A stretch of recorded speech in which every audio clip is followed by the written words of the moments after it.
आपका सेशन भी चलता रहेगा। आप सभी जुड़े हो पहली बार, जो विद्यार्थी मुझे पहली बार वॉच कर रहे हैं तो निश्चित तौर पे आपके अपने प्लेटफॉर्म को ज्वाइन कर लेना। यदि आप ज्योग्राफी से बेहतर तैयारी करना चाहते हो और 3D इमेज में आप ज्योग्राफी को समझना चाहते हो तो आप जरूर प्लेटफॉर्म को ज्वाइन कर लेना माय डियर। चलिएगा, यहाँ पर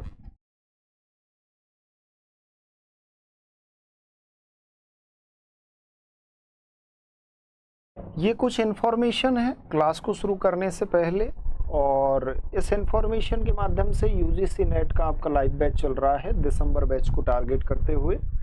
केबीएस, DSSB, NBS, PGT, इसके अलावा MP, UP, MP, estate, BPSC, PGT, RPSC first grade.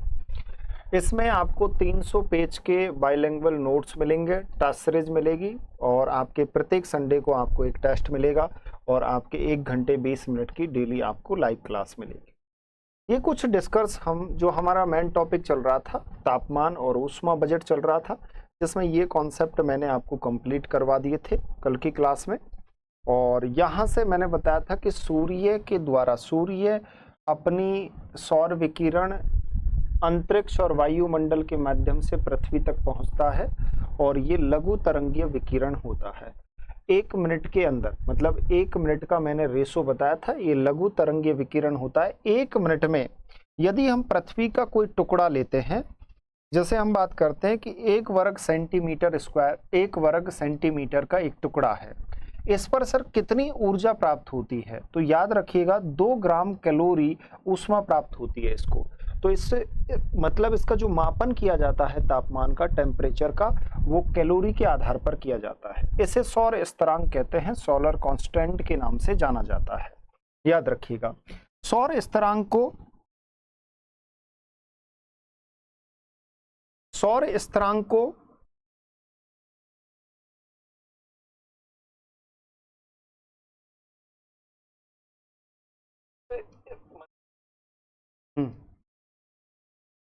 स्थिरांक को लेंजली के द्वारा भी मापा जा सकता है, जिसमें ये बताया गया है कि 2 लेंजली 1 वर्ग सेंटीमीटर स्क्वायर प्रति मिनट की दर से ऊष्मा प्राप्त होती है। तो यहाँ पर आप कैलोरी के माध्यम से भी इसका मेजरमेंट कर सकते हो और लेंजली के माध्यम से भी इसका मेजरमेंट आप कर सकते हो। ये मैंने आपके साथ क्लास में डिस्कस किया था। चलिएगा, अब देखो सौर विकिरण को प्रभावित करने वाले कारक। अब देखिएगा कौन कौन से कारक हैं। तो नंबर 1, सूर्य की किरणों का झुकाव। देखो सूर्य की किरणों का जो झुकाव है उसको हम 2 रूपों में देखते हैं, एक सीधी और एक तिरछी किरणों के रूप में। इसमें जो सीधी किरणें होती हैं वो डायरेक्टली आपके इस पोर्शन पर पड़ती हैं और यहाँ पर मैंने आपको बताया था कि यहाँ पर सौर विकिरण ज़्यादा प्राप्त होता है। और तिरछी जो किरणें होती हैं वो आपके ध्रुवीय क्षेत्रों में और आपके हाई अक्षांशीय क्षेत्रों में पड़ती हैं। तो यहाँ पर तिरछी किरणें सौर विकिरण कम प्राप्त होगा। तो इसीलिए मैंने आपको समझाया था कि ध्रुवों पर सूर्य तप कम प्राप्त होता है और भूमध्य रेखा से 23.5 डिग्री उत्तरी और दक्षिणी अक्षांश के बीच सूर्य तप ज्यादा प्राप्त होता है। ये हमने कॉन्सेप्ट आपके साथ डिस्कस किया था एप्लीकेशन पे। दक्षिणी ध्रुव पर सूर्य तप कम प्राप्त होता है, तो उत्तरी ध्रुव और दक्षिणी ध्रुव पर कम प्राप्त होता है, क्योंकि ये ऐसे भाग है पृथ्वी पर जहां पर सूर्य की तिरछी किरणें पड़ती हैं। अब हमने आगे देखा था कि सर किस तरीके से, तो जैसे हमने एक टुकड़ा लिया था, ये हमने प्रैक्टिकली तौर पर समझा था कि एक टुकड़ा ले लेते हैं, इस टुकड़े पर हमने क्या है सीधी किरणें डाली और तिरछी किरणें डाली। तो हमने ये देखा कि सर तिरछी किरणें जब भी हम किसी भी टुकड़े पर डालते हैं तो वहां पर वो ज्यादा क्षेत्र को कवर करती हैं। अगर तिरछी किरणें मान लो कि आपका 1 वर्ग सेंटीमीटर का एक टुकड़ा है, इस पर हमने तिरछी किरणों को डाला तो ये आपके ज्यादा क्षेत्र पर प्रभाव करती हैं और सौर विकिरण कम प्राप्त होता है। जब भी आप किसी ज्यादा बड़ी चीज पर आप किसी ऊष्मा को मतलब ऊष्मा का संचार करोगे तो उसका प्रभाव कम पड़ेगा, लेकिन यदि किसी छोटे क्षेत्र पर यदि ऊष्मा का संचार करते हो तो उसका प्रभाव क्या होता है, ज्यादा होता है। तो ये सीधी किरणें कम क्षेत्र पर पड़ती हैं तो इसका कम क्षेत्र पर प्रभाव होता है और सौर विकिरण ज्यादा प्राप्त होता है। ये हमने डिस्कस किया था पिछली क्लास में एप्लीकेशन पर। अब देखिएगा, समझिएगा, ये हमारा पूरा कॉन्सेप्ट चल रहा था और यहाँ तक मैंने आपको समझा दिया था, ये पूरा कॉन्सेप्ट मैंने कंप्लीट करवा दिया था। इससे आगे हम क्लास को बढ़ाते हैं। आप सभी का स्वागत है, जितने भी मेरे यूजीसी नेट दिसंबर 2024 की तैयारी कर रहे हैं और जितने भी मेरे प्रिय विद्यार्थी एप्लीकेशन के फर्स्ट ग्रेड पीजीटी, जिसमें Bihar BPSC PGT, UP PGT, MP PGT, सभी जितने भी विद्यार्थी हैं, आप सभी को उस स्तर से कॉन्सेप्ट समझाए जा रहे हैं कि इससे बाहर आपका कोई भी क्वेश्चन न तो आपके नेट एग्जाम में बनेगा और न ही आपके पीजीटी एग्जाम में बनेगा। ज्योग्राफी ऑप्शनल में आप सभी का हार्दिक स्वागत है। चलिएगा, अब समझिएगा, इस कॉन्सेप्ट को हम पूरा करते हैं। क्लास में हमारा डिस्कस चल रहा था, तो मैं आपसे कह रहा था कि सूर्य का जो सौर विकिरण है ये सीधा आपके इस क्षेत्र में पड़ता है। तो इसका मतलब ये है कि सर सूर्य आपके मार्च माह से लेकर और जून माह के बीच में जो सीधी किरणें पड़ती हैं वो आपके उत्तरी गोलार्ध के मतलब 0 डिग्री से लेकर 23.5 डिग्री के बीच में पड़ती हैं। उसके बाद क्या होता है कि जून मास से लेकर और सितंबर मास तक वापस इसका भ्रमण होता है, क्योंकि पृथ्वी क्या है, अपने अक्ष पर क्या कर रही है, घूर्णन कर रही है और अपने मार्ग में क्या कर रही है, परिक्रमण कर रही है। ये कॉन्सेप्ट हमने कल आपके साथ डिस्कस किया था कि अपने मार्ग में क्या कर रही है, परिक्रमण कर रही है। तो यहाँ पर जो परिक्रमा करती है तो 6 माह तो सूर्य की सीधी किरणें उत्तरी गोलार्ध में रहती हैं और 6 माह सूर्य की सीधी किरणें दक्षिणी गोलार्ध में रहती हैं। इतना आपको पता होगा और इतना आपने कॉन्सेप्ट समझा होगा माय डियर। अब समझिएगा, और किसी भी कॉन्सेप्ट अगर कहीं भी आपको कॉन्सेप्ट में प्रॉब्लम आती है तो आप मेरे साथ डिस्कस कर सकते हो लाइव इसमें। अब समझिएगा, ये हमने देख लिया। यहाँ पर ये जो पोर्शन है आपका उच्च अक्षांशीय क्षेत्र है, जिसे हाई लैटिट्यूड एरिया कहते हैं। इस एरिया में क्या है, सूर्य की तिरछी किरणें पड़ती हैं। अब हमने आपको समझाया था कि जब भी तिरछी किरणें किसी भी आप वस्तु पर डालोगे या किसी भी ऑब्जेक्ट को लोगे तो उस पर यदि तिरछी किरणें आप डाल रहे हो तो वो ज़्यादा क्षेत्र को कवर कर रही हैं, और जब ज़्यादा क्षेत्र को कवर करेंगी तो आपको पता है कि सर उसका प्रभाव कम होगा। तो रीज़न क्या है कि इस क्षेत्र में सूर्य तप की कम प्राप्ति होती है। तो यहाँ पर ये तिरछी किरणें पड़ती हैं तो 23.5 डिग्री उत्तरी गोलार्ध और 23.5 डिग्री दक्षिणी गोलार्ध के जस्ट इधर का मतलब 40 डिग्री के बाद का जो क्षेत्र है इसमें सूर्य तप की कम प्राप्ति होती है, मतलब सोलर रेडिएशन आपके कम प्राप्त होता है। इतना समझे या नहीं समझे, यस या नो, क्लियर? यहां तक हमने आपको समझा दिया। अब हम थोड़ा सा कॉन्सेप्ट को आगे बढ़ाते हैं। ये आपने समझ लिया। तो पहला मैंने रीजन लिखा कि सूर्य की किरणों का झुकाव।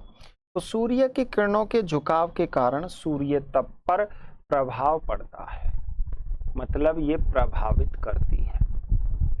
दूसरा रीजन बताया गया दिन की लंबाई और धूप की अवधि, कि दिन की लंबाई और धूप की अवधि भी सूर्य तप को प्रभावित करती है। तो प्रभावित करने वाले कारकों में सेकंड आपका कारक कौन सा है,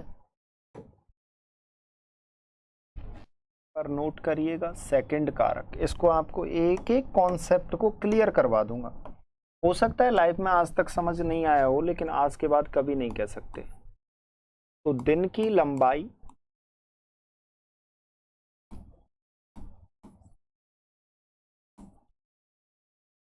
एवं धूप अवधि। अभी हम आपको समझा रहे थे कि ये आपका सन है, ये आपका सूर्य है।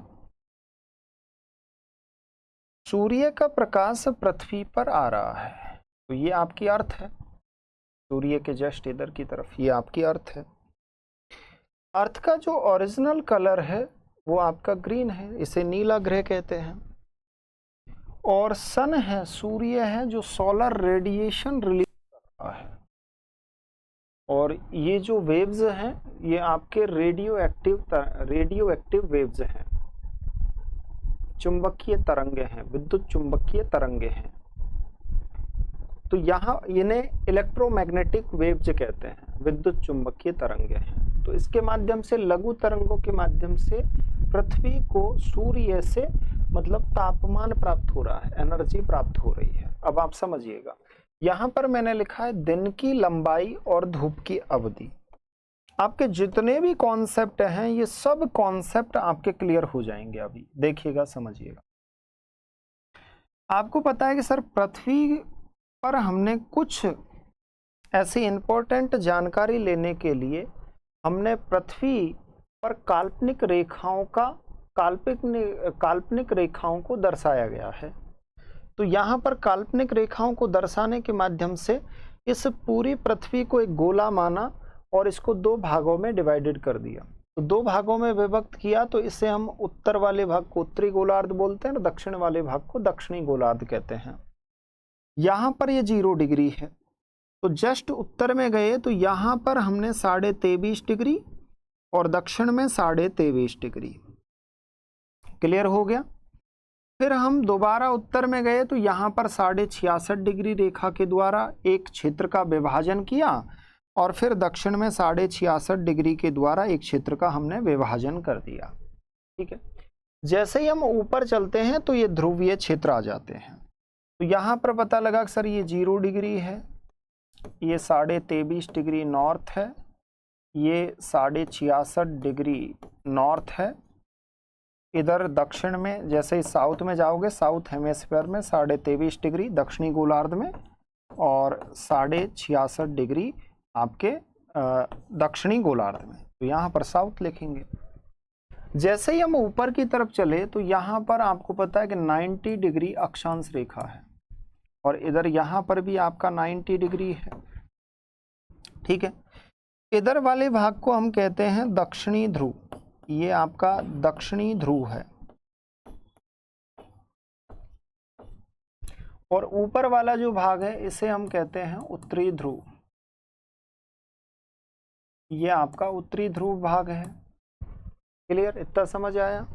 अब देखिएगा यहां पर आपको एक चीज और क्लियर हो गई कि सर ये जो रेखा है इसे भूमध्य कहते हैं।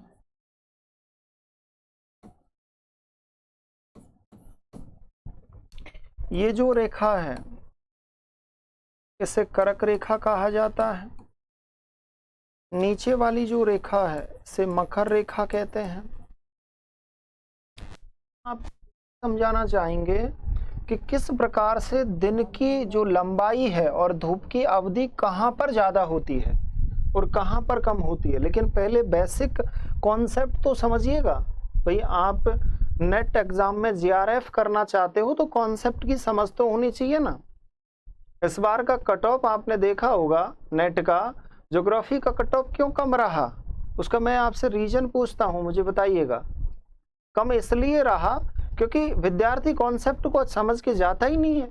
क्वेश्चंस बेहतर तरीके से कब अटेम्प्ट करोगे आप, तब आपके कॉन्सेप्ट क्लियर होंगे। तो यहां पर जस्ट ऊपर चलोगे तो ये आपका उत्तरी, इसे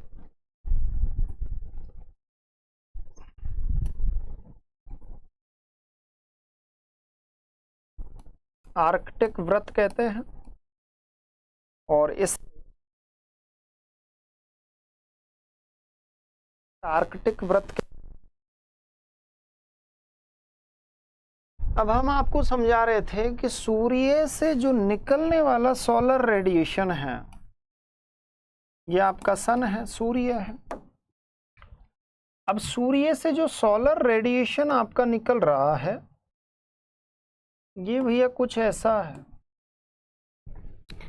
सूर्य से किरणें निकल रही हैं और सीधी जो किरणें पड़ती हैं वो आपके इस क्षेत्र में पड़ रही हैं, सीधी किरणें। सीधी किरणें आपके इस क्षेत्र में पड़ रही हैं।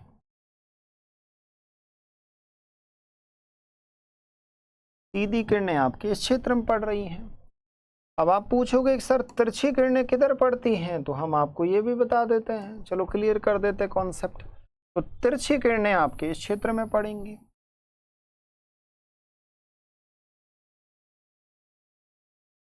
इधर भी देखोगे तो तिरछी किरणें आपके इस क्षेत्र में आएंगी।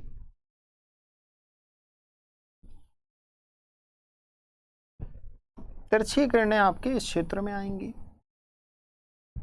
अब समझिएगा, ज्योग्राफर्स क्या कहते हैं कि सूर्य से निकलने वाला जो सूर्य तप है ये पृथ्वी को प्राप्त हो रहा है, सूर्य तप, और सूर्य से निकलने के बाद सूर्य तप को पृथ्वी तक पहुंचने में 8 मिनट और 20 सेकंड का समय लगता है। लेकिन सूर्य की जो सीधी किरणें हैं, क्योंकि ये किरणें कैसी हैं आपके, सीधी किरण है, और ये किरणें कैसी हैं आपकी, तिरछी किरण है।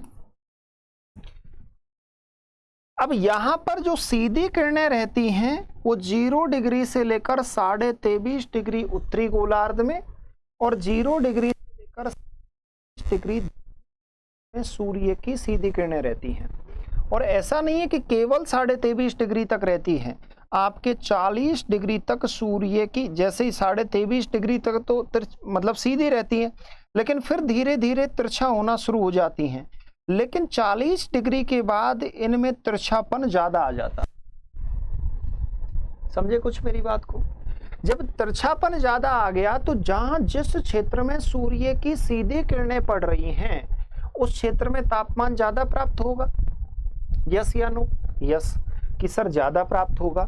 इसीलिए माय डियर यहां पे समझने वाली बात क्या है, ज्योग्राफर्स बताते हैं कि सूर्य 21 मार्च को सूर्य आपके भूमध्य रेखा पर होता है और पृथ्वी सूर्य के एक मार्ग में चक्कर लगा रही है। पृथ्वी कैसे चक्कर लगाती है?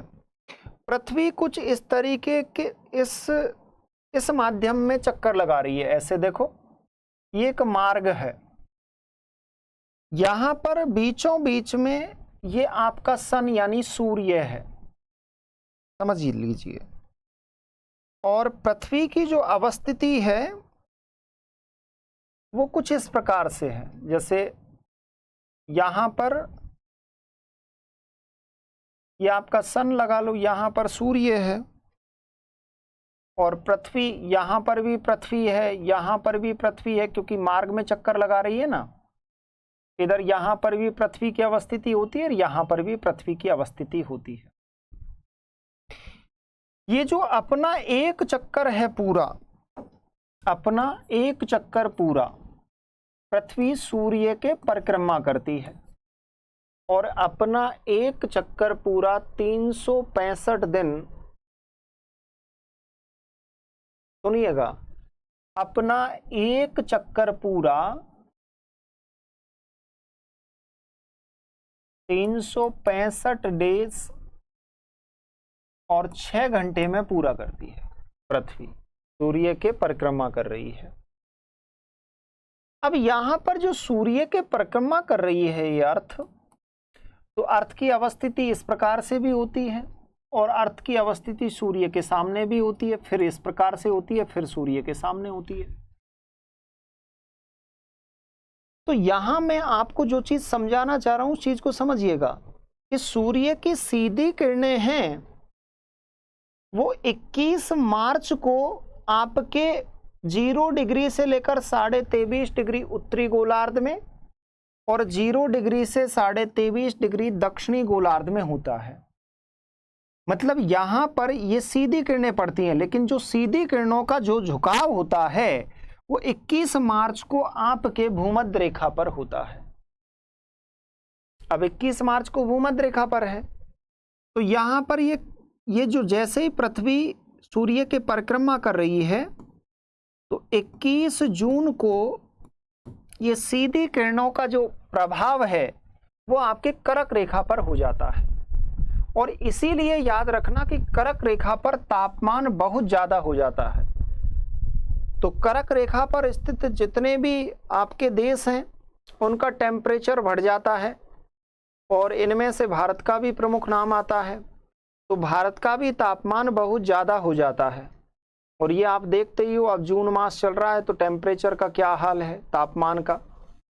अब समझिए, 21 जून से फिर वापस टेम्परेचर कम होना प्रारंभ कर देता है, क्योंकि यहां पर किरणों का जो सीधी किरणों का प्रभाव है अब ये वापस भूमध्य रेखा की ओर चला जाता है। यहां पर ये आपके 23 सितंबर को वापस सूर्य की सीधी किरणों का प्रभाव भूमध्य रेखा पर हो जाता है। तो मतलब ये है कि 3 मंथ सूर्य की सीधी किरणों का प्रभाव आपके 0 डिग्री से लेकर 23.5 डिग्री के बीच में रहता है उत्तरी गोलार्ध में। तो इसीलिए इस क्षेत्र का तापमान बहुत उच्च रहता है। जलवायु विज्ञान पढ़ रहे हो ना, और आपको नेट जैसी एग्जाम क्रैक करनी है, आपको फर्स्ट ग्रेड लेक्चरर बनना है, आपको बीपीएससी एग्जाम क्लियर करनी है, आपको यूपी पीजीटी एग्जाम क्लियर करनी है, आपको एमपी पीजीटी एग्जाम क्लियर करनी है, तो कॉन्सेप्ट समझने पड़ेंगे। अब समझिएगा यहां पर कि जैसे ही सीधी किरणों का प्रभाव 3 मंथ यहां पर रहता है तो यहां पर उच्च तापमान रहता है। बताइएगा कि इस क्षेत्र में 21 मार्च से लेकर 21 जून के बीच में हाई टेम्परेचर रहता है। 21 जून को वापस इस किरणों का प्रभाव धीरे धीरे धीरे धीरे आपके भूमध्य रेखा पर आने लग जाता है। तो आप देखोगे कि कर्क रेखा के आसपास का जो क्षेत्र होता है उसमें तापमान का प्रभाव धीरे धीरे समाप्त होने लग जाता है, क्योंकि जून मास में आपके मानसून आ जाते हैं। अब 23 सितंबर को सूर्य की सीधी किरणें किस पर पड़ती हैं? भूमध्य रेखा पर। अब इस क्षेत्र में उत्तरी गोलार्ध में तो आपके गर्मी है, उत्तरी गोलार्ध में तो ज्यादा आपको तापमान प्राप्त हो रहा है, लेकिन दक्षिणी गोलार्ध में इतना तापमान प्राप्त नहीं। इसीलिए याद रखना कि इस समय उत्तरी गोलार्ध में रहता है, इस समय उत्तरी गोलार्ध में मानसून ऋतु रहता है। जब आपके मतलब तापमान का पीक होता है तो किसी क्षेत्र में लो टेम्परेचर क्रिएट होगा, तो हाई टेम्परेचर की जो पवनें हैं उनको अपनी ओर आकर्षित करेगा। जब आप मैप में देखोगे ना, अभी मैं आपको मैप में बताता हूं। मैप में रीजन क्या है कि विद्यार्थी समझता ही नहीं है कॉन्सेप्टों को।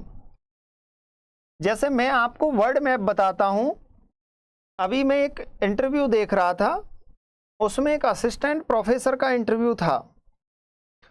तो उसमें एक विद्यार्थी से पैनल ने पूछा वर्ल्ड मैप कि भूमध्य सागर का नाम भूमध्य सागर क्यों रखा गया?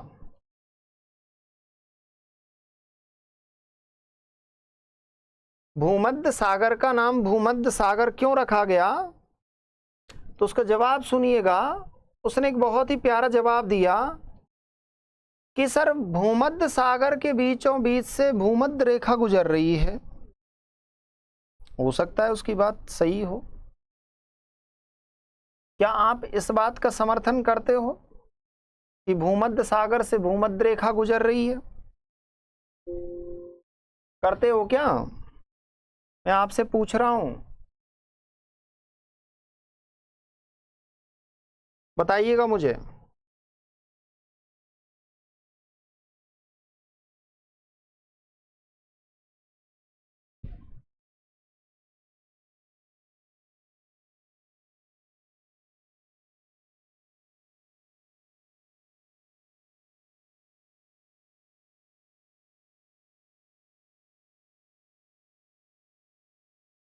क्या हो रहा है इसमें? क्या भूमध्य सागर से भूमध्य रेखा गुजर रही है? क्या आप इस चीज का समर्थन करते हो?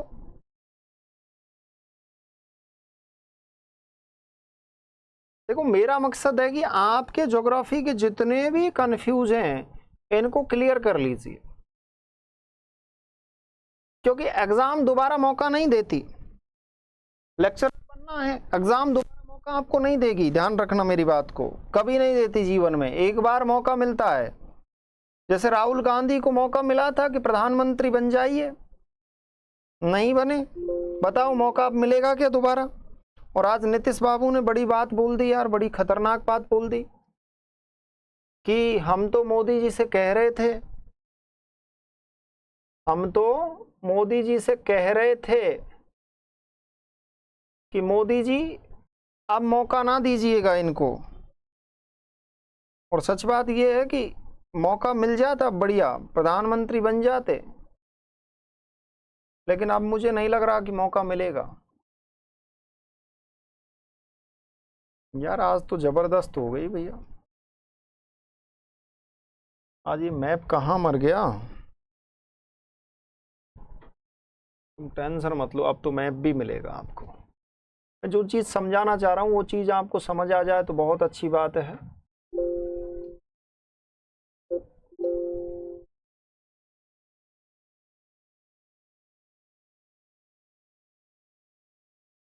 कल से हम आपको मैप भी साथ में ही लाएंगे, टेंशन मत लो।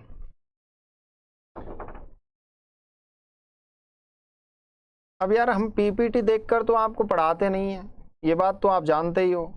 मतलब सर कॉन्सेप्ट क्लियर करवा के पढ़ाते हैं।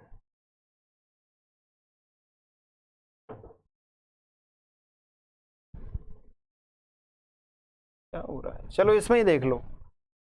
अब नहीं मिल रही तो क्या करें, देखिएगा। अब मुझे बताइएगा कि इक्वेटर कहाँ से गुजर रहा है। उससे पूछा गया था कि इक्वेटर ओरिजिनल में इक्वेटर कहाँ से गुजर रहा है, आपके अफ्रीका और आपके दक्षिणी अमेरिका से, भूमध्य रेखा।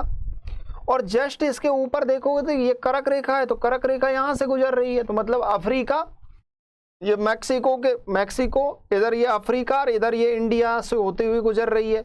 और यहाँ पर देखोगे ये मकर रेखा है, तो दक्षिणी अफ्रीका और इधर ये आपके दक्षिणी अमेरिका से गुजर रही है। अब जो हम आपको समझा रहे थे वो बात समझिएगा। हम आपसे अभी क्या बोल रहे थे कि यहां पर जो आपका उत्तरी गोलार्ध है, इस उत्तरी गोलार्ध में कहानी क्या है कि इस समय जो 6 मंथ होता है, इसमें क्या है कि जो आपकी ये भूमध्य रेखा है ये पूरी आपके सागरीय भाग से होकर गुजर रही है। तो यहां पर आपके हाई क्या बन जाएगा, प्रेशर बन जाएगा। और इधर भारत जैसी कंट्री में लो प्रेशर क्रिएट होता है, क्योंकि हाई टेम्परेचर का पीक होता है, इसीलिए वर्षा की पवनों को आकर्षित करता है। तो आप देखोगे तो जून और अगस्त, जून के बाद आपकी जुलाई और अगस्त, इसमें आपके मानसूनी वर्षा होती है। क्या होती है, मानसूनी वर्षा होती है। अब समझिएगा 23 सितंबर को ये चलना प्रारंभ करती है सीधी किरणें, और ये आपके 22 दिसंबर को दक्षिणी गोलार्ध में मकर रेखा पर पहुंच जाती है। इसीलिए उत्तरी गोलार्ध में इस समय शरद काल होता है, क्योंकि सूर्य की सीधी किरणें कहां पहुंच गई, दक्षिणी गोलार्ध में। तो मतलब उत्तरी गोलार्ध में सीधी किरणें नहीं है, तो दक्षिणी गोलार्ध में होने के कारण यहां पर आपका दक्षिणी गोलार्ध में हाई टेम्परेचर होता है। अब समझिएगा 23 दिसंबर को ये चलना वापस प्रारंभ करती हैं और 22 मार्च को वापस पहुंच जाती है भूमध्य रेखा पर। अब भूमध्य रेखा की स्थिति ऐसी है कि भूमध्य रेखा पे रात और दिन की जो अवधि होती है वो समान होती है। मतलब 12 घंटे की रात होता है और 12 घंटे का दिन होता है। तो एक बात याद रखना, यहां पर लिख लीजिए कि भूमध्य रेखा पर, लिखिएगा भूमध्य रेखा पर रात एवं दिन की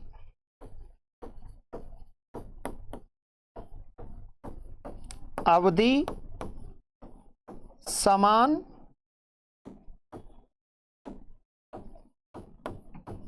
होती है। एग्जाम्पल के तौर पे 12 घंटे का दिन होगा और 12 घंटे की क्या होगी, रात। तो यहां पर 12 घंटे का दिन एवं 12 घंटे की रात। तो यहां पर दिन का भी जो समय होता है वो समान होता है, रात का भी समय होता है वो समान होता है। लेकिन जैसे जैसे आप भूमध्य रेखा से आप मतलब लो लैटिट्यूड, निम्न अक्षांशों से जैसे जैसे आप उच्च अक्षांशों की ओर जाओगे तो भूमध्य रेखा से जैसे आप कर्क रेखा की ओर चलना प्रारंभ करोगे तो आपने ये महसूस किया होगा कि जैसे ही आपका जून का मास आता है तो उसमें दिन की अवधि बढ़ जाती है और रात की अवधि कम हो जाती है। और जैसे ही आप जून के मास के अलावा जैसे ही आप देखोगे कि दिसंबर का महीना आता है तो दिन की अवधि छोटी हो जाती है, रात की अवधि बढ़ जाती है। अब इस प्रकार जैसे जैसे आप ऊपर चलोगे तो यहां ध्रुवीय क्षेत्रों में क्या होता है, जो आपके ध्रुवीय क्षेत्र हैं इनमें क्या होता है कि 6 माह का दिन होता है और 6 माह की रात होती है। अब ये समझ गए होंगे, क्योंकि जैसे ही आप जाओगे तो यहां पर सूर्य की तिरछी किरणें पड़ती हैं और यहां पर पहुंचते पहुंचते जब सूर्य आपके उत्तरी गोलार्ध में रहता है 6 माह, तब तो इस क्षेत्र में 6 माह का दिन होता है। और जब सूर्य आपके दक्षिणी गोलार्ध में 6 माह रहता है तब यहां पर आपके 6 माह की रात होती है। उसी प्रकार से दक्षिणी गोलार्ध की कहानी है। यहां पर भी याद रखना 6 माह का दिन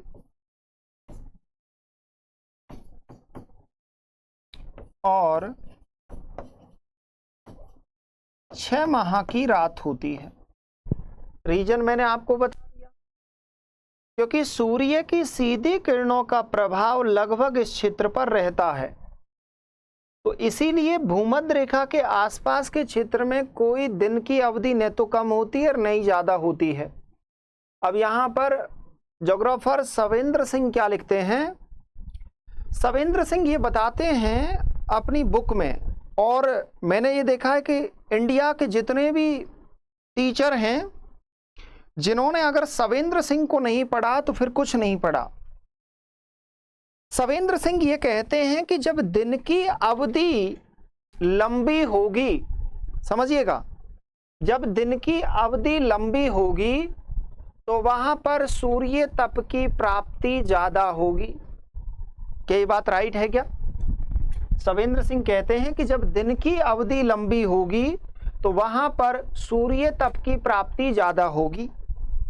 तो इसका मतलब यह है कि सवेंद्र सिंह के अनुसार सूर्य तप की सबसे ज्यादा जो प्राप्ति है तापमान की, वो भूमध्य रेखा पर होनी चाहिए, और ये सच में होती भी है। लेकिन फिर सर तापमान सबसे ज्यादा भूमध्य रेखा पर क्यों नहीं माना जाता? क्योंकि जैसे जैसे आप दिन की अवधि की देखोगे तो यहां पर दिन की अवधि में अंतर आ जाता है, और यहां पर चलते जाओगे तो ध्रुवीय क्षेत्रों में 6 माह का दिन होता है और 6 माह की रात होती है, तो यहां पर तो तापमान एकदम कम हो जाएगा। इधर दक्षिणी गोलार्ध की भी कहानी यही है, लेकिन ऐसा नहीं होता। तो फिर सर ऐसा क्यों नहीं होता, इसका रीजन क्या है? तो इसका रीजन ये है माय डियर कि भूमध्य रेखा जिस स्थिति में है उस स्थिति में सागरीय भाग की अधिकता है स्थलीय भाग की तुलना में, और सागरीय भाग की अधिकता है तो जैसे ही तापमान बढ़ता है तो वायु हल्की होकर ऊपर उठती है।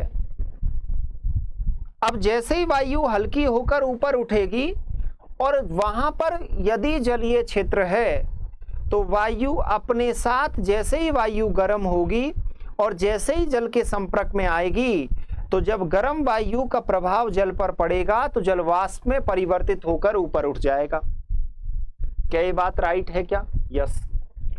तो जल वाष्प बन जाता है, इसीलिए यहां पर भूमध्य रेखा के आसपास के क्षेत्रों में संघनन की क्रिया अधिक होती है, और संघनन की क्रिया का प्रभाव ये होता है कि यहां पर पूरा जो आपका वायुमंडल है ऊपर का, इस वायुमंडल में बादलों का निर्माण होता है, और बादल सूर्य तप के लिए अपारगम्य है, पारगम्य नहीं है। तो मतलब यहां पर मौसम साफ नहीं रहता, यहां पर वर्षा होती है, इसलिए यहां पर सूर्य तप की प्राप्ति तो ज्यादा होती है लेकिन सूर्य तप ज्यादा नहीं होता। तो फिर दूसरा क्वेश्चन आपके दिमाग में ये उठेगा कि सर ऐसा कौन सा क्षेत्र है जहां पर सूर्य तप ज्यादा होता है। तो सूर्य तप जो ज्यादा होता है वो आपके 20 डिग्री अक्षांश से लेकर 35 डिग्री अक्षांश के बीच में होता है।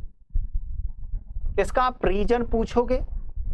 इस क्षेत्र में सूर्य की सीधी किरणें पड़ रही हैं क्योंकि भूमध्य रेखा से कर्क रेखा और मकर रेखा के बीच में सूर्य की सीधी किरणों की प्राप्ति होती है। अब वो 6-6 माह के लिए डिवाइडेशन है, वो चीज आप समझ ही गए। अब यहां पे समझने वाली बात यह है कि यदि सीधी किरणों की हो रही है यहां पर, तो यहां भी तो हो रही है, यहां पर कम है, लेकिन यहां पर ज्यादा क्यों हो रहा है सूर्य तप प्राप्त? इसलिए हो रहा है क्योंकि इस क्षेत्र में आपके मरुस्थलीय क्षेत्र हैं। चाहे आप सहारा का मरुस्थल ले लो, या आप गोबी का मरुस्थल ले लो, या कालाहारी मरुस्थल ले लो, जितने भी आपके मरुस्थल हैं, अरेबियन मरुस्थल है, जितने भी आपके मरुस्थल हैं वो सभी मरुस्थल आपके 0 डिग्री से लेकर 23.5 डिग्री उत्तरी गोलार्ध में और 0 डिग्री से लेकर 23.5 डिग्री दक्षिणी गोलार्ध में है। मरुस्थलीय क्षेत्र में आसमान साफ रहता है। मरुस्थलीय क्षेत्र में वायुमंडल पारगम्य होता है। इसीलिए जितना सूर्य तप प्राप्त होना चाहिए पृथ्वी को, उससे ज्यादा सूर्य तप की प्राप्ति होती है। इसीलिए तापमान इन क्षेत्रों में ज्यादा रहता है। तो आप समझ गए होंगे दिन की लंबाई और धूप की अवधि। तो भूमध्य रेखा पर रात और दिन की अवधि समान होती है। 6 घंटे का दिन और वो 12 घंटे का दिन और 12 घंटे की रात होती है। आगे एक पॉइंट और मेंशन कीजिएगा और लिखिएगा मित्रों, लिखिएगा भूमध्य रेखा से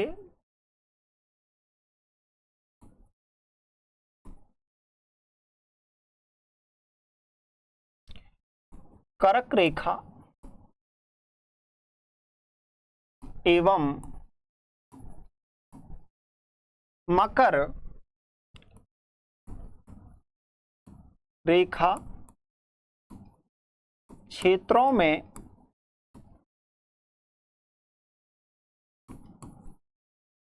दिन की अवधि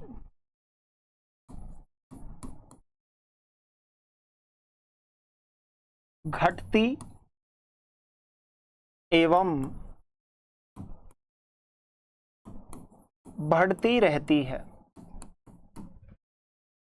तो जैसे ही आप जाओगे तो वहां पर आपने देखा होगा, जैसे भारत जैसे देश की बात कर लेते हैं, तो भारत में आपने देखा होगा कि जब सूर्य आपके कर्क रेखा के आसपास रहता है तो दिन की अवधि ज्यादा होती है, रात की अवधि कम होती है।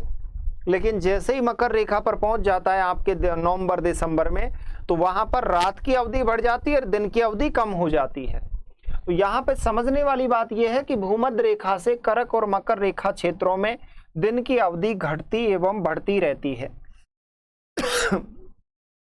तथा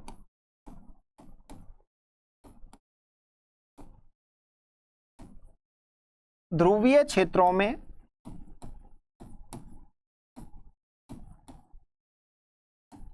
छह माह का दिन, नोट कर लेना, एवं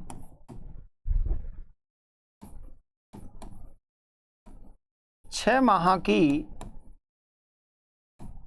रात होती है। तो यहां पर 6 माह का दिन होगा और 6 माह की रात होगी। अब आपके दिमाग में क्वेश्चन आएगा कि सर 6 माह का दिन कब होता है और 6 माह की रात कब होती है? तो जैसे हम फर्स्ट में ले लेते हैं उत्तरी ध्रुवीय क्षेत्र को।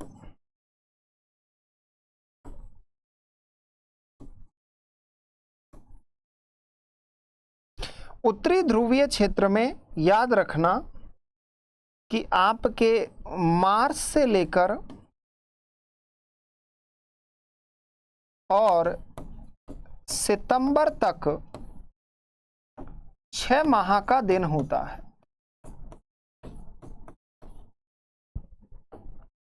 और सितंबर से मार्च तक 6 माह की रात होती है। क्लियर हो गया होगा। उसी प्रकार हम दूसरा पॉइंट लेते हैं, दक्षिणी ध्रुव। यहां पर याद रखना कि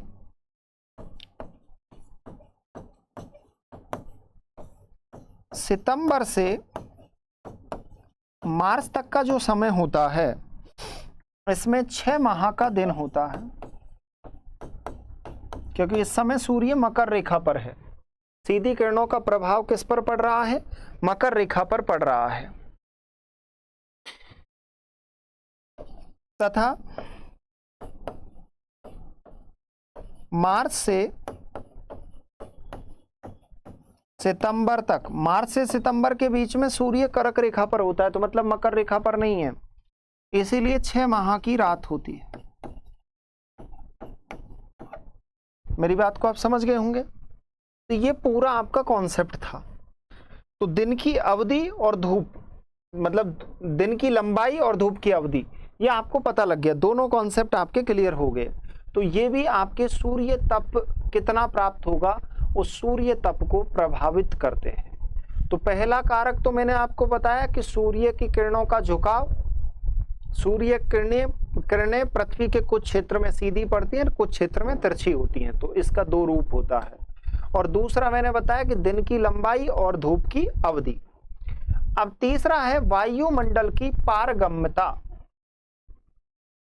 थर्ड पॉइंट लिखिएगा। तीसरा जो आपका बिंदु है, इसके आपको पीडीएफ नोट्स मिल जाएंगे, ठीक है ना। तो लिखने का भी झंझट आपका खत्म। बाकी मैंने बाइलिंगुअल आपको नोट्स डाल ही दिए हैं एप्लीकेशन में, कोर्स में। थर्ड बिंदु लिखिएगा,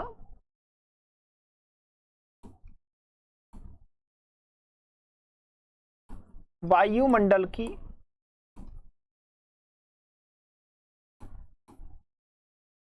पारगम्यता। वायुमंडल की पारगम्यता का क्या कॉन्सेप्ट है सर, और इसको हम किस तरीके से समझें? तो ये कॉन्सेप्ट आपने कंप्लीट कर लिया है, इस कॉन्सेप्ट को आप समझ गए हो। तो वायुमंडल की जो पारगम्यता है उसको भी देखिएगा। एक मैं आपको इसी कॉन्सेप्ट में एक चीज और बता रहा था कि कितना तापमान प्राप्त होता है, ये भी तो आपको पता लगना चाहिए ना, भाई तापमान कितना प्राप्त हो रहा है। तो इसको समझने से पहले आपको ये और देख लीजिए, तापमान की प्राप्ति।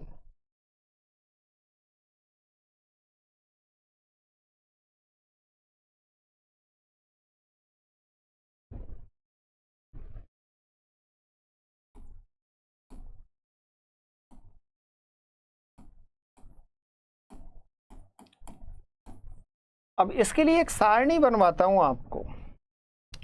जैसे आपको पता लग गया कि सर इस क्षेत्र में इतना तापमान प्राप्त होगा, इस क्षेत्र में इतना होगा, उसी आधार पे आप समझ लीजिए इस पूरे कॉन्सेप्ट को कि कितना तापमान क्या प्राप्त हो रहा है किस क्षेत्र में। तो यहां पर हम अक्षांशों की बात करेंगे और यहां पर इस तरीके से हम अक्षांश और तापमान, 2 चीजों की बात करेंगे।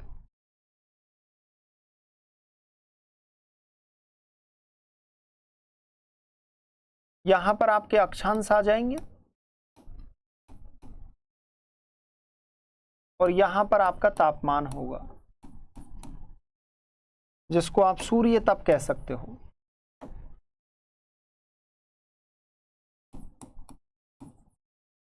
अब समझिएगा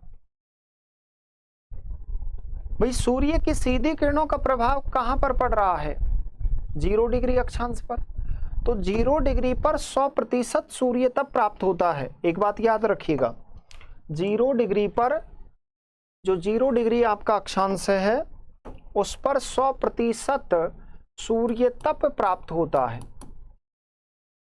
100% प्राप्त होता है, लेकिन तापमान सबसे ज्यादा भूमध्य रेखा पर नहीं होता, याद रखिएगा, ये कभी भी आप गलत मत कर। हाँ, ये मान रहा हूं सूर्य तप 100% प्राप्त हो रहा है, लेकिन तापमान कभी भी भूमध्य रेखा पर आपके उच्च नहीं होता, क्योंकि यहां पर आपके क्लाउड्स का निर्माण होता है। जैसे ही 0 डिग्री से आप भूमध्य रेखा से कर्क रेखा की ओर और मकर रेखा की ओर चलना प्रारंभ करोगे तो तापमान में धीरे धीरे यहां पर सूर्य तप की जो प्राप्ति है उसमें कमी होती जाएगी, और 10 डिग्री जो आपका अक्षांश होगा उस पर 99% सूर्य तप प्राप्त होगा। तो 10 डिग्री अक्षांश पर कितना होता है? 99% सूर्य तप प्राप्त होता है। जैसे ही आप 20 डिग्री अक्षांश पर जाओगे तो 95, तो यहां पर आपका ये हो गया 20 डिग्री, फिर उसके बाद 30 degree, 40 degree, 50 degree, 60 degree, 70 degree, 80 degree. अब देखिएगा, जैसे ही आप 20 डिग्री अक्षांश पर जाओगे तो ये मतलब ये है कि एक कर्क रेखा और मकर रेखा के आसपास का क्षेत्र आ जाता है। तो यहां पर 95% सूर्य तप प्राप्त होता है। तो यहां तक आपका जो सूर्य तप है इसकी प्राप्ति 90% से ज्यादा, मतलब 90% से ज्यादा रहती है। लेकिन जैसे ही आप 30 डिग्री पर जाओगे तो यहां पर प्रतिशत चेंज होके 88% आ जाएगा। तो यहां पर ये 30 डिग्री जब आप अक्षांश पर जाओगे, ये उत्तरी और दक्षिणी दोनों का है मिला के, तो जैसे आप वहां पर जाओगे तो यहां पर सूर्य तप की प्राप्ति 88% हो जाती है। तो इसका मतलब समझे कि सर कर्क रेखा और मकर रेखा तक सूर्य तप की प्राप्ति 90% प्लस होती है। लेकिन जैसे ही कर्क रेखा और मकर रेखा से हम उच्च अक्षांश क्षेत्रों की ओर जाते हैं, वैसे सूर्य तप की प्राप्ति में क्या हो जाती है? कमी हो जाती है। और जैसे ही आप 40 डिग्री पर जाओगे तो 40 डिग्री जो आपका अक्षांश है इसमें सूर्य तप की प्राप्ति होती है 79%। मतलब 40 डिग्री ऐसा नहीं केवल उत्तरी गोलार्ध का है, उत्तरी अक्षांश है। उत्तरी अक्षांश और दक्षिणी अक्षांश मतलब दोनों की हम बात कर रहे हैं आपसे। और जैसे ही आप 50 डिग्री अक्षांश पर जाओगे तो सूर्य तप की प्राप्ति में और कमी हो जाती है। यहां पर 50 डिग्री पर ये 68% हो जाता है सूर्य तप। और जैसे ही आप और उच्च अक्षांश क्षेत्रों की ओर जाओगे, 60 डिग्री पे जाओगे तो वहां पर 57 हो जाता है।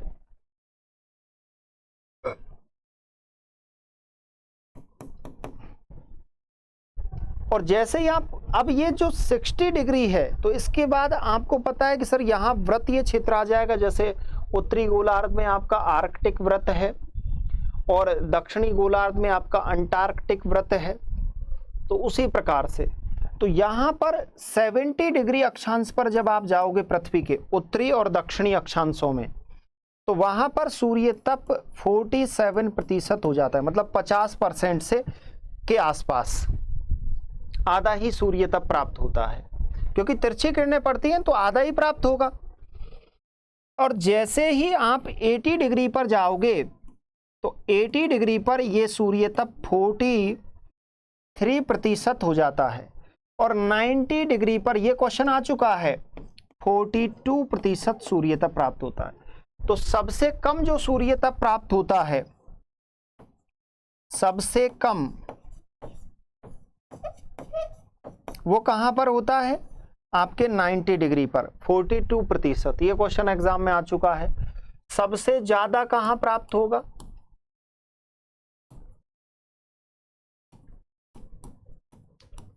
वो आपके 0 डिग्री अक्षांश पर 100%। लेकिन याद रखना कि तापमान सबसे ज्यादा 30 डिग्री से लेकर 40 डिग्री के बीच में, मतलब 20 डिग्री से लेकर 35 डिग्री के बीच में रहता है। तापमान जो सबसे ज्यादा तापमान रहता है। लेकिन सूर्य तप की जो प्राप्ति होती है वो 0 डिग्री पर 100% होती है और 90 डिग्री पर 42% होती है। अब रीजन क्या बताते हैं यहां पर ज्योग्राफर्स? यहां पर ये कहते हैं कि 30 डिग्री के, मतलब 30 डिग्री के बाद का जो क्षेत्र होता है इसमें सूर्य की तिरछी किरणें पड़ती हैं।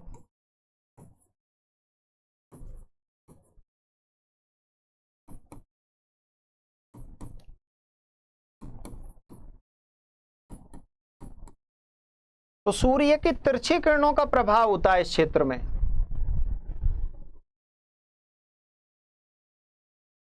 Good evening my dear, good evening all of you, good evening. तो यहां पर सूर्य की तिरछी किरणों का प्रभाव होता है।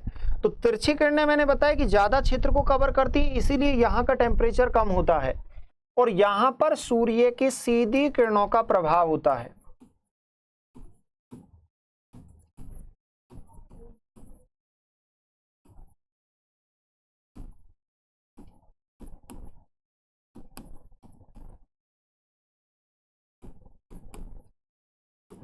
अब सीधी किरणों का प्रभाव रहेगा तो सीधी किरणें ज्यादा क्षेत्र को कवर करेंगी। तो ये आपको समझ आया होगा कि जो तापमान की प्राप्ति होती है, जो सूर्य तप होता है, वो इस प्रकार से प्राप्त होता है।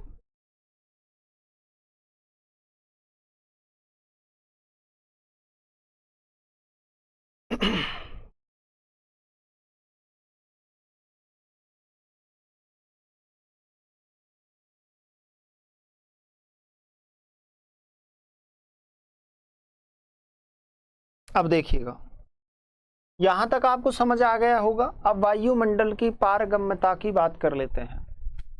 पारगम्यता भी सूर्य तप को प्रभावित करती है। ये अपने दिमाग के कॉन्सेप्ट क्लियर कर लेना। पारगम्यता सर कैसे प्रभावित करेगी वो हम आपको अभी बताते हैं। कैसे, देखिएगा। ये जो आपका सन है, सूर्य यहां पर है और यहां पर आपकी अर्थ यानी पृथ्वी है। अब आपको पता है कि सर पृथ्वी को हम नीला ग्रह की उपमा दी गई है, नीले ग्रह, क्योंकि इसमें वाटर की अधिकता है। 71% आपके वाटर है। सूर्य एनर्जी का स्रोत है, इसलिए यहां से एनर्जी रिलीज कर रहा है पृथ्वी के लिए, और पृथ्वी को यहां पर सूर्य तप की प्राप्ति हो रही है। लेकिन इसके बीच में आपके विभिन्न लेयरों में आपका वायुमंडल है। इस बात को आप समझ चुके होंगे पहले ही, और पहले मैंने आपको बता भी चुका हूं इस बात के बारे में। अब इस बीच में वायुमंडल ऐसा नहीं है कि वायुमंडल की केवल एक ही परत है, या सर बहुत सारी परतें हैं। वायुमंडल की कहानी कुछ ऐसी है माय डियर, अगर आप देखोगे तो इस तरीके से ये पूरा अंतरिक्ष है, मतलब ये पूरा अंतरिक्ष है। अंतरिक्ष के बाद जो सबसे ऊपरी जो लेयर है, इस लेयर को हम बहिर्मंडल के नाम से जानते हैं। बहिर्मंडल के बाद ये जो मंडल है आपका, इसे आयन मंडल कहते हैं। इसके बाद ये आपका मध्य मंडल है, ये आपका समताप मंडल है, और ये आपका क्षोभ मंडल है। इस तरीके से ये मंडलों में आपका वायुमंडल डिवाइडेड है। और इस क्षोभ मंडल के बीच में आपको पता है कि ओजोन मंडल है। अब यदि इसको आप बेहतर तरीके से समझोगे तो आपको समझ आ जाएगा कि ये सर हमारा क्षोभ मंडल, ये हमारा मध्य मंडल, मध्य मंडल के बाद ये आपका आयन, ये बहिर्मंडल, और ऊपर आपका अंतरिक्ष है, स्पेस। अब यहाँ पर इसको देखोगे, ये अंतरिक्ष है, इसके बाद ये आपके मंडल हैं, विभिन्न मंडलों में डिवाइडेड है। अब मुझे आप एक बात बताइएगा कि अगर मान लो मैं सपोज करूं कि मैं यहां पर आपको बता रहा हूं कि ये आपका स्पेस है, अंतरिक्ष है, ये आपका बहिर्मंडल है, ये आपका आयन मंडल है, यहां पर ये आपका मध्य मंडल है, ये समताप है, और ये क्षोभ है। तो सूर्य से निकलने वाली जो लघु तरंगीय जो विकिरण है, रेडिएशन, शॉर्ट वेव रेडिएशन, इसे पूरा ही समझा देता हूँ। ये जो रेडिएशन सूर्य से निकल रहा है सूर्य तप के रूप में, सोलर इंसुलेशन के रूप में, अंतरिक्ष से गुजरता है तो कुछ पार्टिकल्स अंतरिक्ष से भी यहाँ पर इन किरणों का परावर्तन भी होता है और इन किरणों का प्रकीर्णन भी होता है। ये आप सभी जानते होंगे, परावर्तन होता है, प्रकीर्णन होता है, अवशोषण होता है।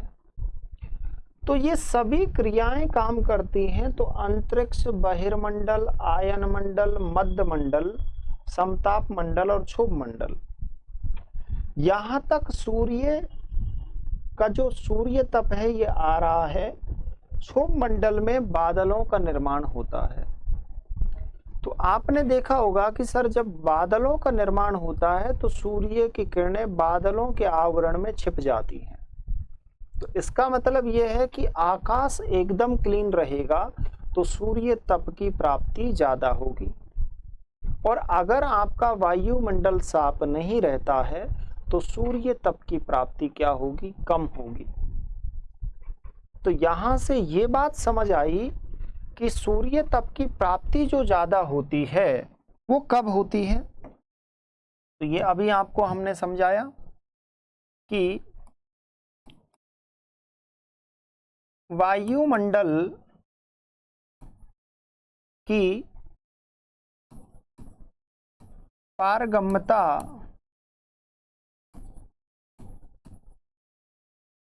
सूर्य तप को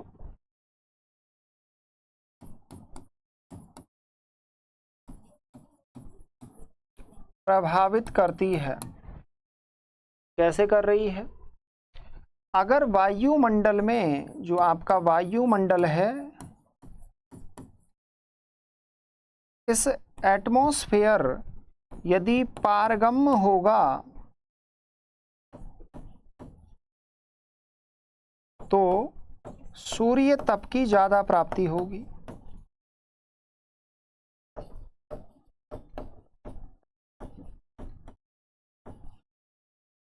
लेकिन दूसरी स्थिति में अगर आपका वायुमंडल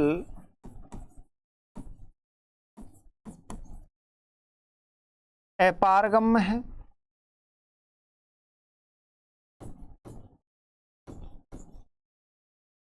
तो यहां पर सूर्य तप की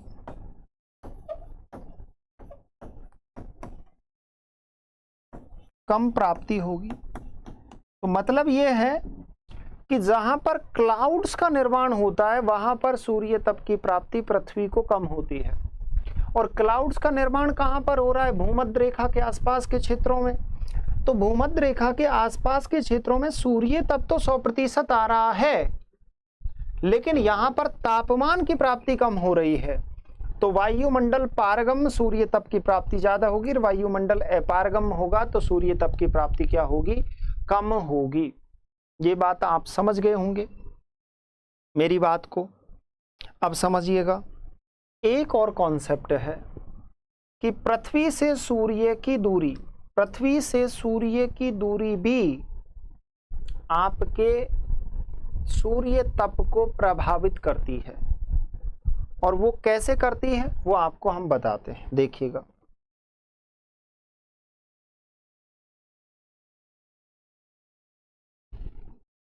समझिएगा। नंबर 4 पॉइंट लिखिएगा।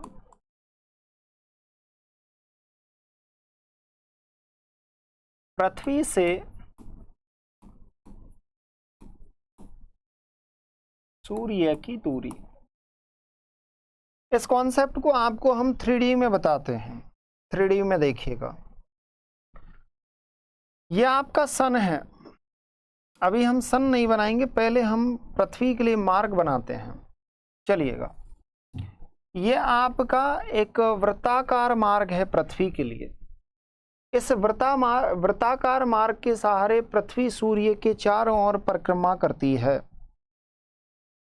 अब यहां पर सूर्य की अवस्थिति हम यहां पर कर देते हैं। सपोज करिएगा कि यहां पर आपका सन है, ये सूर्य है, और पृथ्वी की स्थिति हम कुछ यहां पर कर देते हैं। पृथ्वी देखो यहां से मार्ग में चक्कर लगा रही है, ऐसे चक्कर लगाते हुए एक बार पृथ्वी, भाई पृथ्वी तो चक्कर लगा रही है मार्ग में, तो पृथ्वी की अवस्थिति यहां भी होगी, इधर यहां पर भी होगी। पृथ्वी सूर्य के समकोण भी होगी, भाई 90 डिग्री एंगल पर होगी या नहीं होगी, मैं आपसे पूछ रहा हूं। तो पृथ्वी 90 डिग्री एंगल पर भी होती है सूर्य के, और सूर्य के जस्ट सापेक्ष भी होती है। पृथ्वी इस तरीके से, पृथ्वी की अवस्थिति यहां पर भी होगी, ठीक है, ये अवस्थिति होती है पृथ्वी की। अब पृथ्वी क्या है, सूर्य के पश्चिम से पूर्व दिशा में ये इस तरीके से चक्कर लगाती है, मतलब अपने मार्ग में परिक्रमा कर रही है सूर्य के, ठीक है। ये इसका मार्ग है, इसमें ये परिक्रमा कर रही है। यहां पर अवस्थिति क्या है, यहां पर ये आपका सन है सूर्य, और यहां देखोगे तो ये आपका नीला ग्रह है पृथ्वी, तो ये अर्थ है। यहां पर ये अर्थ है, यहां पर ये अर्थ है, और यहां पर ये अर्थ है।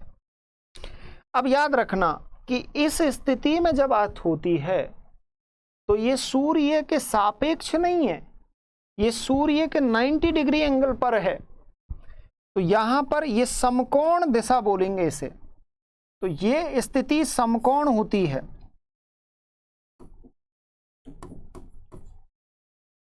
ये स्थिति कौन सी होगी, समकोण होगी। आगे देखिएगा, इस प्रकार से सूर्य के सापेक्ष स्थिति कौन सी होती है, तो सापेक्ष स्थिति देखो सूर्य की सीधी सापेक्ष है, इधर भी ये सूर्य के जस्ट सापेक्ष है पृथ्वी। अब देखिएगा यहां पर सूर्य के जब पृथ्वी सापेक्ष है, अब देखो ये जो अवस्थिति बनती है, ये जो अवस्थिति है ये आपके 21 मार्च की अवस्थिति है, और ये आपके 23 सितंबर की अवस्थिति है।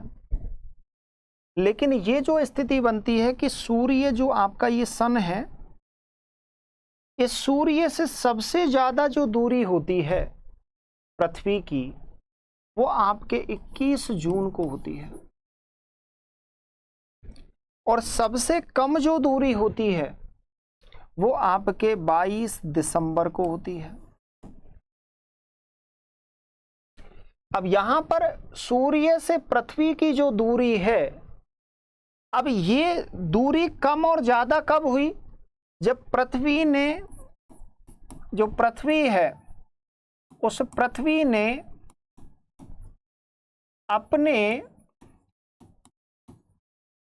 भ्रमण मार्ग में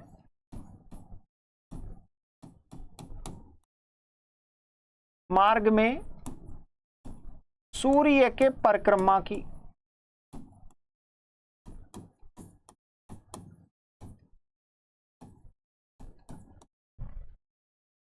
तो यहां पर पृथ्वी अपने भ्रमण मार्ग में सूर्य के परिक्रमा करती है, और ये परिक्रमा पृथ्वी जो एक चक्कर है वो अपना 365 दिन और 6 घंटे, वो 365 दिन और 6 हॉवर में पूरा कर लेती है।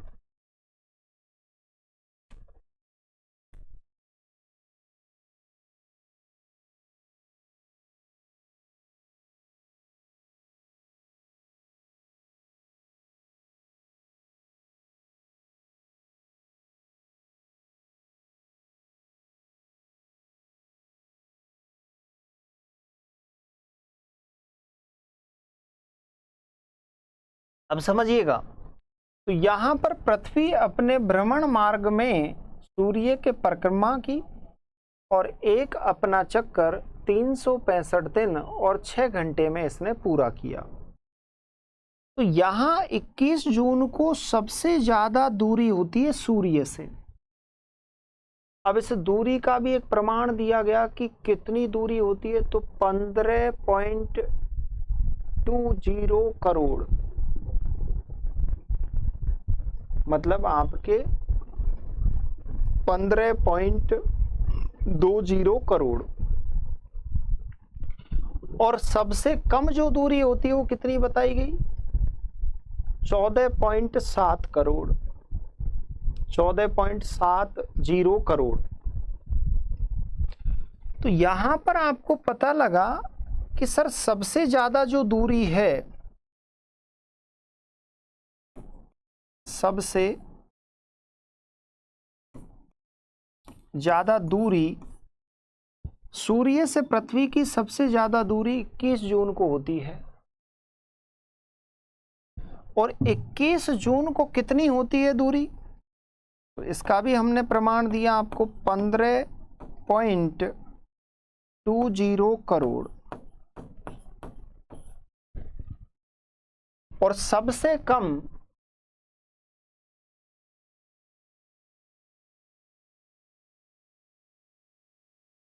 अच्छा चलो भाई, स्वागत है आप सभी का। और सबसे कम जो दूरी होती है,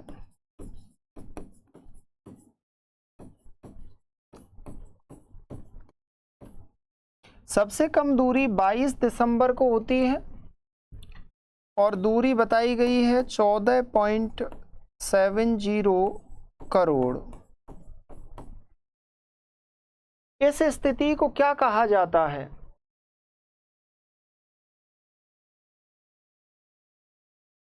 अच्छा क्लास शेयर किए, क्या बात है, चलो अच्छी बात है। मैंने तो यार नहीं कहा, मेरा काम है आपको बेहतर पढ़ाना। मैंने बोला कि ज्योग्राफी को हम 3D के माध्यम से समझेंगे, जितने भी आपके कॉन्सेप्ट हैं, और जितने भी मेरे ग्रेड एग्जाम के, जितने भी UGC नेट एग्जाम की तैयारी कर रहे हैं, उन सभी विद्यार्थियों का क्लास में स्वागत है। अब देखिएगा, तो सबसे कम दूरी 14.70 करोड़, और सबसे ज्यादा दूरी 15.20 करोड़। समझ गए। अब यहां पर आप देखोगे कि सबसे कम जो दूरी है, इस स्थिति को हम उपसौर कहते हैं।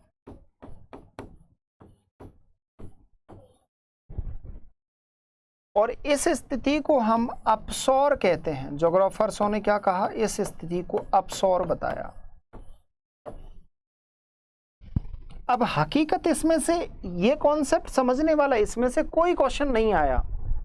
क्वेश्चन कहां से आया वो समझिएगा।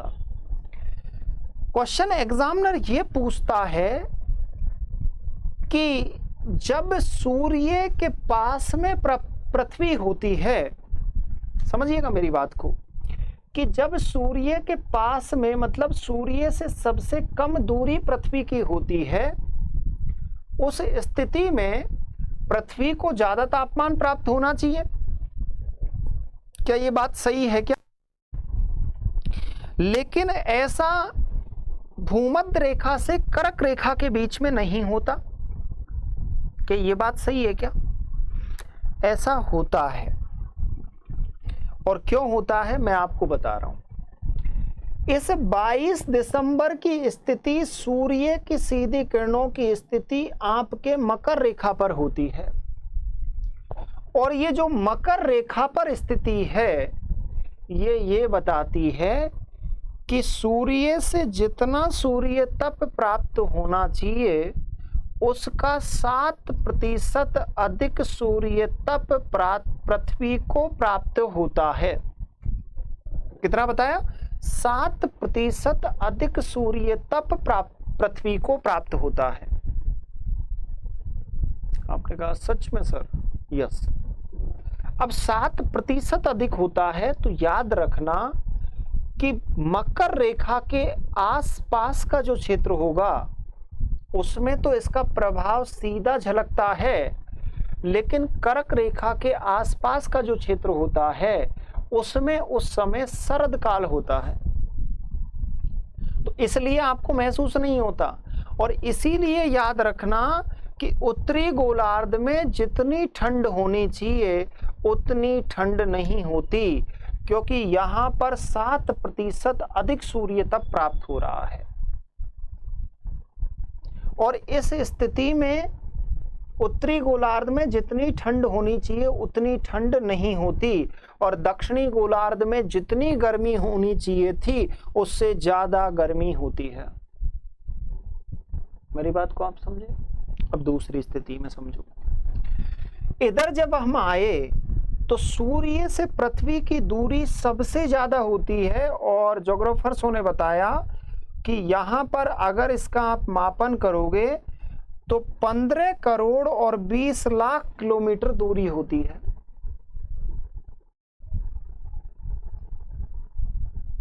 यहां पर 14 करोड़ और 70 लाख किलोमीटर दूरी होती है, यहां पर 15 करोड़ और 20 लाख किलोमीटर दूरी होती है। इसका मतलब सबसे ज्यादा दूरी है।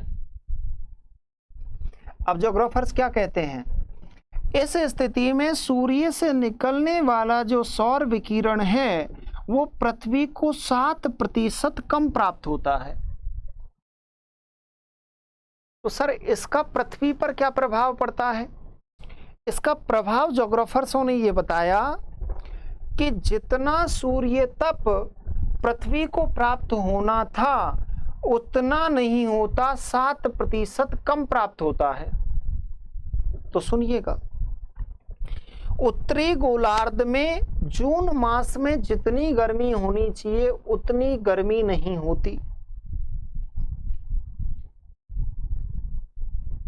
समझिएगा, जून मास में जितनी गर्मी होनी चाहिए उतनी गर्मी नहीं होती जून जुलाई मास में।